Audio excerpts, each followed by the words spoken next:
Assalamualaikum warahmatullahi wabarakatuh. Halo, ketemu lagi. Semoga kita semua selalu dalam keadaan sehat dan semangat belajar ya. Oke, di video ini kita akan belajar tema 5, subtema 3 untuk muatan SPDP Kompetensi Dasar 3.3. Materi yang kita pelajari adalah tari merak dan topeng Nusantara. Yuk kita pelajari dengan baik di video ini ya. Semangat belajar! Sebelumnya, yuk kita ingat kembali apa yang dimaksud dengan properti tari. Properti tari adalah semua alat selain kostum dan perlengkapan panggung yang digunakan untuk mendukung gerakan tarian dalam peragaan karya tari. Nah, properti tari dapat berupa selendang, topeng, senjata tradisional, kipas, rebana, dan lain-lain. Tari merak. Tari merak berasal dari Provinsi Jawa Barat. Nah, tari merak menceritakan gerak-gerik dan perilaku burung merak jantan yang memainkan bulunya untuk memikat merak betina. Nah, kita perhatikan contoh gerakan pada tari merak ini ya.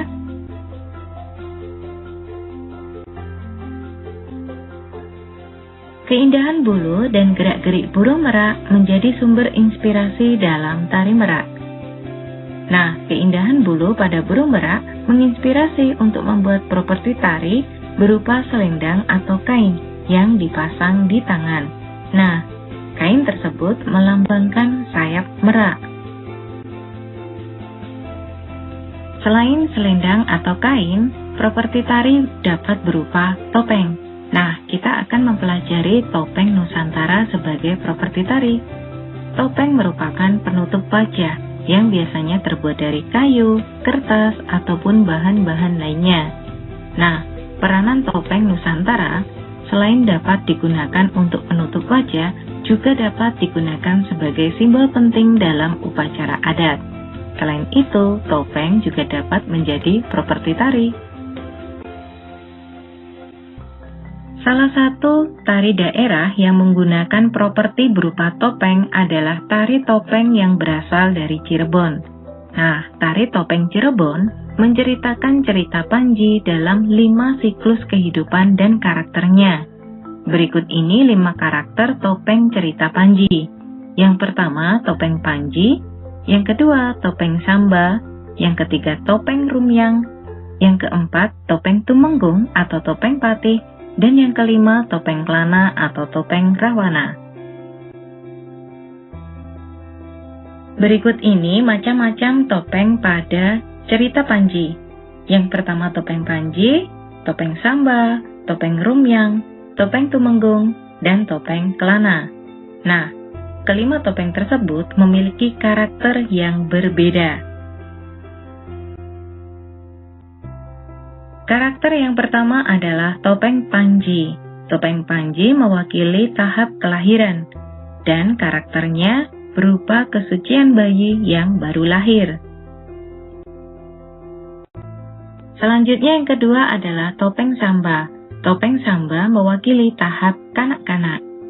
Karakternya adalah anak yang sedang tumbuh, lincah, ingin tahu, dan ceria.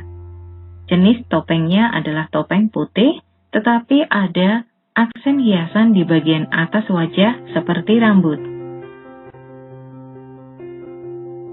Yang ketiga adalah topeng Rumyang. Topeng Rumyang mewakili tahap masa remaja dan orang dewasa. Karakternya tenang, menunjukkan kemapanan dan dewasa. Hal ini digambarkan dengan rupa atau wajah yang bersemu merah dan menandakan kedewasaan. Selanjutnya yang keempat adalah topeng Tumenggung atau topeng Patih. Nah, topeng Tumenggung atau topeng Patih ini menggambarkan kedudukan dalam masyarakat. Karakternya berkepribadian dan bertanggung jawab. Dan yang terakhir adalah topeng Klana atau topeng Rahwana. Topeng Klana atau topeng Rahwana ini menggambarkan hawa nafsu yang mengganggu manusia. Karakternya orang yang sedang marah. Topeng Nusantara dibuat dari beragam jenis kayu. Kayu yang biasanya dibuat untuk membuat topeng misalnya adalah kayu mahoni, kayu pohon rambutan, kayu pohon waru, dan kayu pohon randu atau pohon kapuk. Sedangkan alat untuk membuat topeng misalnya adalah pisau pahat dan kerok. Alat ini digunakan untuk membuat pola dasar atau muka topeng, mengukir bagian muka, dan memperhalus bagian dalam topeng. Selanjutnya yang kedua adalah gergaji. Gergaji digunakan untuk memotong kayu menjadi ukuran yang diinginkan. Selanjutnya kita akan berlatih membuat topeng secara sederhana. Yuk kita perhatikan gambar dan penjelasannya. Yang pertama, buat sketsa berbentuk oval pada kertas karton. Kemudian kita memberi tanda garis sebanyak 8 bagian pada garis oval tersebut. Langkah yang kedua, kita menggunting sekeliling sketsa sesuai garis yang dibuat.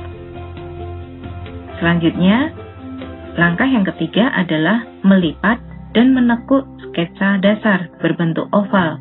Kemudian kita stapler satu persatu sehingga berbentuk seperti pada gambar. Langkah yang keempat adalah kita menggunting kertas koran kecil-kecil dan banyak. Kemudian kita menempelkan pada bentuk dasar topeng. Langkah yang kelima, kita menempeli topeng dasar dengan guntingan koran sampai penuh. Selanjutnya, langkah yang keenam, buatlah bagian-bagian wajah topeng seperti alis, hidung, pelipis, dan mulut dengan teknik melipat, menggunting, dan menempel. Caranya sama dengan cara membuat bentuk dasar topeng di atas. Hanya saja ukurannya lebih kecil, dan sebelumnya ukur dulu posisi mata, hidung, mulut sesuai wajah kita. Kemudian kita lubangi. Langkah yang ketujuh, setelah bagian-bagian wajah selesai ditempel pada bentuk dasar topeng, tempelkan kembali guntingan kertas koran ke seluruh bagian wajah topeng sehingga topeng menjadi lebih keras. Dan langkah yang terakhir, kita memberi warna pada wajah topeng sesuka hati kita. Kita bisa menggunakan cat air, cat untuk poster, atau cat kayu. Nah, selesailah topeng sederhana tersebut.